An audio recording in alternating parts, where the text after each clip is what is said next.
Hello everyone. आज हम research design के बारे में डिटेल स्टडी करेंगे।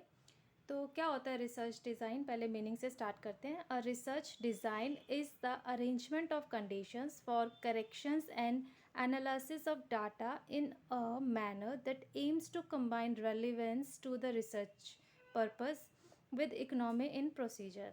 देखिए, रिसर्च डिज़ाइन क्या होता है, जब हम हमारे जितने भी करेक्शंस हैं उनकी कंडीशंस को अरेंज करते हैं, डाटा को एनालाइज करते हैं। कैसे करते हैं कि जो हमारा रिसर्च पर्पस है वो हर एक कंबाइनली हम स्टडी करें with economy in procedure. Just for simple सा एग्जांपल लेते हैं, जैसे an architect prepares a blueprint before he approves a construction. जब उसे कंस्ट्रक्शन में अप्रूवल चाहिए होता है तो वो ब्लूप्रिंट प्रिपेयर करता है architect. Like this, an army prepare strategy before launching an attack. जो आर्मी होते हैं वो प्रिपेयर करते हैं स्ट्रेटेजी की किस तरह से उनको अटैक करना है अपने डिफेंडर के अपने अगेंस्ट के ऊपर। Like similarly researcher makes a plan of his on study before he undertakes his study work. तो सेम ऐसे ही जो रिसर्चर होता है उसको अपनी प्रॉपर अपनी खुद की स्टडी के लिए एक प्लान बनाना होता है रिसर्च वर्क से related. This enables a researcher to save time and resources. हम जब प्लान बनाते हैं, जो हमारा रिसर्च डिज़ाइन हम कहेंगे उसको, तो उससे क्या होता है, हमारा टाइम भी सेफ होता है और हमारे रिसोर्सेज भी सेफ होते हैं। ठीक है, तो रिसर्च डिज़ाइन क्या हो गया, एक नॉर्मल हमारा एक प्लान हो गया जिसके थ्रू हमने रिसर्च करना है। तो उसका डिज़ाइन का फॉर्मेट हम इसमें बनाएंगे यहाँ पर कि हमें किस टाइप से रिसर्च करनी है, कैसे हमें रिसर्च डिज़ाइन के स्टेप्स को फॉलो करना है। तो अब हमारा नेक्स्ट आता है फैक्टर्स अफेक्टिंग रिसर्च डिज़ाइन।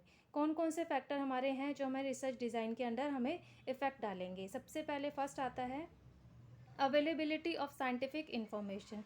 सबसे पहले रिसर्च डिज़ाइन में हमारा मैटर रखता है कि हमारे पास साइंटिफिक इन्फॉर्मेशन कितना अवेलेबल है।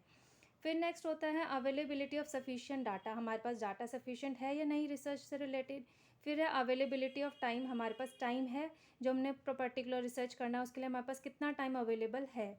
फिर है proper exposure of the source of data. जो हमारा सोर्स ऑफ डाटा है उसे प्रॉपर हम एक्सप्लोर कैसे करेंगे, कहाँ तक हम उसे पहुँचाएंगे। फिर नेक्स्ट आता है अवेलेबिलिटी ऑफ मनी। हमारे पास इन सब काम को करने के लिए कितनी मनी है। फिर है कितना हमारे पास मैन पावर है, अवेलेबिलिटी ऑफ मैन पावर। फिर नेक्स्ट है effect of various internal and external variables on the research project. जो हमारे इंटरनल और एक्सटर्नल वेरिएबल्स है रिसर्च प्रोजेक्ट से रिलेटेड, वो इंटरनल और एक्सटर्नल कितना इफेक्ट डालेंगे हमारे रिसर्च से रिलेटेड। फिर next impact of controllable and uncontrollable variables on the research project. जो हमारा कंट्रोलेबल और अनकंट्रोलेबल वेरिएबल्स है जो हमारे रिसर्च प्रोजेक्ट से रिलेटेड करता है, उसका इम्पैक्ट हमारे रिसर्च डिज़ाइन पे क्या पड़ेगा। फिर नेक्स्ट आता है the ability, skill, knowledge and technical background of the researcher. Researcher की एबिलिटी कितनी है, कितने उसके अंदर स्किल है, कितनी नॉलेज वो रखता है, कितना टेक्निकल उसका बैकग्राउंड है या कितना एक्सपीरियंस उसके पास है। फिर नेक्स्ट आता है utility and applicability of research results in managerial decision making and corporate policy. जो हमारे रिसर्च के रिजल्ट है मैनेजरल डिसीजन मेकिंग में और कॉर्पोरेट पॉलिसी में हम किस तरह से उसको एप्लीकेबल कर सकते हैं, उसकी यूटिलिटी हमारी कहाँ आती है। फिर नेक्स्ट है top management's attitude and approaches to research and its results. फिर है टॉप मैनेजमेंट का एटीट्यूड, हमारे रिसर्च का जो भी कंक्लूजन होगा उसके अगेंस्ट कैसा रहता है, अगेंस्ट रहता है, पॉजिटिव रहता है। और अप्रोच हमारी रिसर्च है या रिजल्ट है उसको वो एक्सेप्ट करता है या नहीं करता। तो ये सब फैक्टर्स जो हैं हमारे रिसर्च डिज़ाइन पर इफ़ेक्ट डालती हैं या उसके फैक्टर्स को हम ले सकते हैं। फिर नेक्स्ट आता है अब हमारा main steps in research design. हम रिसर्च डिज़ाइन कैसे करेंगे, सबसे मेन आता है कि हमें किस तरह से अपने डिज़ाइन को बनाना है। तो सबसे पहले फर्स्ट इसमें आता है the problem. The first step is to select and define the problem clearly in operational terms so that the researcher knows positively what facts he is searching and what is relevant to the study। सबसे पहले first हमारा क्या आता है कि सबसे पहले जो हमारा रिसर्चर है वो प्रॉब्लम को क्लियरली डिफ़ाइन करे। जब उसने प्रॉब्लम को क्लियरली डिफ़ाइन कर दिया तो रिसर्चर जो है उसके बाद उसे पता चल जाएगा कि उसने जो भी फैक्ट सर्च कर रहा है वो पॉजिटिवली उसको मिल जाएंगे या नहीं आएंगे, और जो डाटा उसने कलेक्ट करा है उसकी स्टडी से रिलेटेड है या नहीं है, what is relevant to the study और नॉट। फिर नेक्स्ट आता है ऑब्जेक्टिविटी ऑफ स्टडी। हमने प्रॉब्लम, हमने जो हमारे रिसर्चर से रिलेटेड प्रॉब्लम थी डिफ़ाइन कर ली, क्लियर हमने उसको कर दिया, प्रॉपर डाटा कलेक्ट कर लिया डिफ़ाइन के साथ। अब नेक्स्ट आता है हमारा its objective must be made clear whether the design aim at theoretical understanding और प्रिसपोजेस अ वेलफेयर नोशन। अब उसके बाद आता है कि जो हमारा मेन ऑब्जेक्टिव है रिसर्च का या डिज़ाइन का, उसको हम थियोरेटिकल एक्सप्लेन करेंगे कि हमारा ये जो डिज़ाइन है ये किस चीज़ से रिलेट करता है। तो वो सारी चीज़ें हम ऑब्जेक्टिविटी ऑफ स्टडी के अंदर उसको लेंगे। फिर नेक्स्ट है हमारा nature of the study. The research design should be related to the nature of study to be undertaken.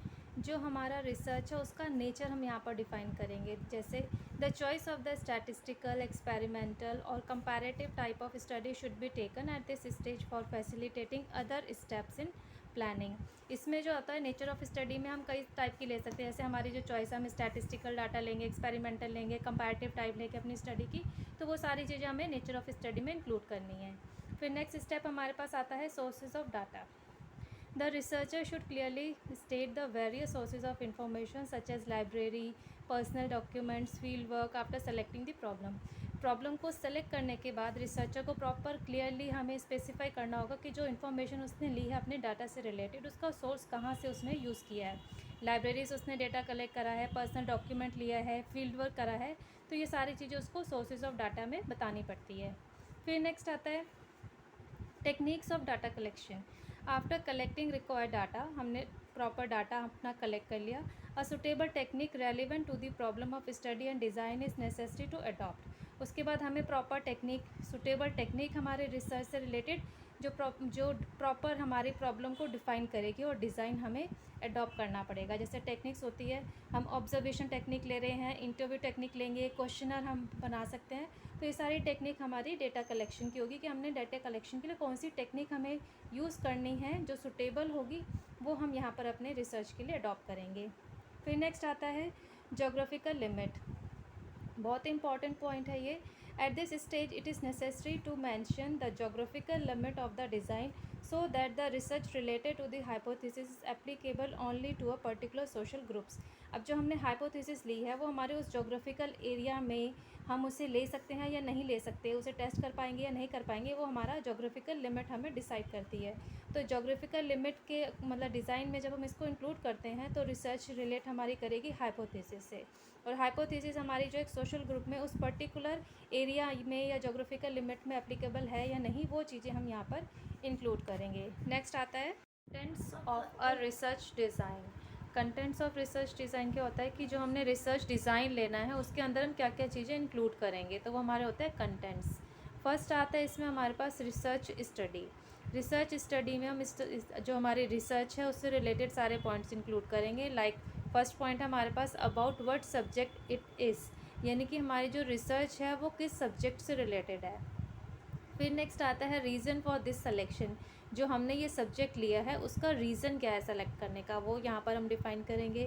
फिर नेक्स्ट आता है स्कोप फॉर दिस स्टडी। जो हमारी ये स्टडी है या रिसर्च है इसका स्कोप क्या है, कितने एरिया में हम उसको कवर अप करेंगे। फिर नेक्स्ट आते हैं ऑब्जेक्टिव ऑफ दिस स्टडी। जो हमारी रिसर्च है या हमारी जो इन्वेस्टिगेशन है, स्टडी है, उसका मेन ऑब्जेक्टिव क्या, हम क्यों कर रहे हैं, वो सारी चीज़ें हम रिसर्च स्टडी के अंदर इंक्लूड करेंगे। फिर नेक्स्ट कंटेंट हमारा आता है हाइपोथेसिस। हाइपोथेसिस में क्या है, what is to be tested, हमें क्या चीज़ टेस्ट करनी है, वो हाइपोथेसिस हम प्रिपेयर करके उसको इंक्लूड करेंगे। फिर नेक्स्ट हमारा कंटेंट हम इंक्लूड करेंगे अपने रिसर्च डिज़ाइन में डाटा कलेक्शन। डेटा कलेक्शन में व्हाट काइंड, हमारा जो डेटा है वो किस टाइप का है, व्हाट डिफरेंट सीरीज़, कितने डिफरेंट सीरीज़ हम लेंगे, what methods of collection data collection के कौन से मेथड्स को हम फॉलो अप करने वाले हैं। फिर नेक्स्ट है व्हाट टूल्स फॉर कलेक्शन, जो हमारा कलेक्शन है उसके लिए हम कौन से टूल्स यूज़ करेंगे। फिर नेक्स्ट हमारा फोर्थ कंटेंट आता है universe and sample. Universe and sample में हम क्या करेंगे, what universe to be studied, कौन सी यूनिवर्स को हम स्टडी करेंगे वो हम यहाँ पर डिफ़ाइन करेंगे। What type of sampling to be used, किस टाइप की सैम्पलिंग हम यूज़ करने वाले हैं। What is a sample size, हमारा जो सैम्पल है उसका साइज़ क्या होगा, कितना हम सैम्पल साइज़ लेने वाले हैं, वो सब चीज़ें भी हम यहाँ पर डिफ़ाइन करेंगे। नेक्स्ट कंटेंट हमारा आता है डेटा एनालिसिस। डेटा एनालिसिस में क्या है, choice of techniques for analysis. जो हमारी एनालिसिस की टेक्निक्स है उन वेरियस टेक्निक्स में से हम कौन सी चूज़ करने वाले हैं, कौन सा हम चॉइस लेंगे अपनी रिसर्च से रिलेटेड। फिर नेक्स्ट है मेथड्स ऑफ एनालिसिस, जो हमारे एनालिसिस के मेथड्स हैं, कौन कौन से मेथड्स हम लेंगे उसमें। फिर नेक्स्ट आता है results of analysis and conclusions, जो हमारी एनालिसिस से हमें रिज़ल्ट मिला है वो रिज़ल्ट और कंक्लूजन्स वो हम इंक्लूड करेंगे। फिर नेक्स्ट कंटेंट हमारा आता है रिपोर्ट राइटिंग, जो हमारे रिसर्च डिज़ाइन है उसमें हम रिपोर्ट राइटिंग में लिखेंगे फर्स्ट पॉइंट में रेफरेंस पीरियड, हमारा जो स्टडी है रिसर्च है किस पीरियड से कहाँ तक हम उसको इंक्लूड करेंगे, कौन सा पीरियड हम ले रहे हैं वो रेफरेंस पीरियड में हम स्पेसिफाई करेंगे। फिर नेक्स्ट आता है reference and significance of study, वो हम इंक्लूड करेंगे। नेक्स्ट आता है identifying areas for further research, अगर हम फर्दर रिसर्च करने वाले हैं तो आइडेंटिफाइंग एरियाज़ हम डिफ़ाइन करेंगे। और लास्ट इसमें आता है हमारा बिब्लियोग्राफी। तो ये सारे पॉइंट्स हमारे जो हैं वो रिलेट करते हैं कि रिसर्च डिज़ाइन में हमने कौन कौन से कंटेंट को अपना इंक्लूड करना है। अब नेक्स्ट हमारा आता है स्टैटिस्टिकल डिज़ाइन। क्या होता है statistical design? A statement of the purpose of and proposed approach to an experiment or investigation involving statistical analysis. The approach covers method used, the statistic, realistic, mathematical mode. देखिए statistical design में क्या होता है कि जो हमारे statistical techniques होती हैं या मैथमेटिकल मोड्स होते हैं, स्टैटिस्टिकल वेरियस मेथड्स हम यूज़ करते हैं, एनालिसिस यूज़ करते हैं, उसको जब हम एक स्टेटमेंट के थ्रू अपने प्रपोज्ड अप्रोच के लिए यूज़ करते हैं तो वो हमारा आता है स्टैटिस्टिकल डिज़ाइन में। होप आपको ये रिसर्च डिज़ाइन का सारे टॉपिक समझ में आ गए होंगे students. If you like this video please share it, like it and subscribe my channel for watching my latest video. Thank you students, have a nice day.